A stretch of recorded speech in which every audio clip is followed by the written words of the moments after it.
मेरा नाम अफशीन वड़ाइच है। मैं लेडी कांस्टेबल हूँ। मेरा ताल्लुक ज़िला गुजरांवाला से है।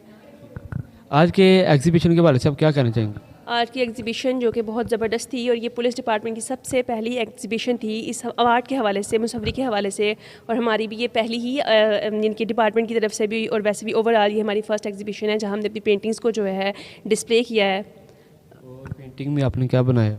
पेंटिंग में मैंने एक विलेज का बनाया और दूसरा ये मेरा ऑब्स्ट्रैक्ट में कुछ काम है। ये पीछे 3 पेंटिंग्स ये मेरी हैं। इन पे मैंने कैनवस पे एक्रेलिक्स कलर्स को यूज़ किया है, मल्टीपल कलर्स डिफरेंट, जो कि आंखों को अच्छे लगें।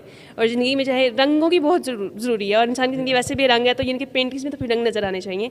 तो ये मेरी कुछ पेंटिंग्स हैं, इनमें दरख्तों को बड़े अच्छे से मैंने डिस्प्ले किया हुआ है, नज़र आ रहा है। और कितना टाइम लगा आपको? ये एक पेंटिंग बनाने में मुझे 2 दिन लगे हैं। टोटल ये करीबन 6 दिन में कंप्लीट हुई हैं। यानी कि तीनों पेंटिंग आपने 6 दिन में की है। तो आप लोगों की क्या पैगाम? लोगों को यही पैगाम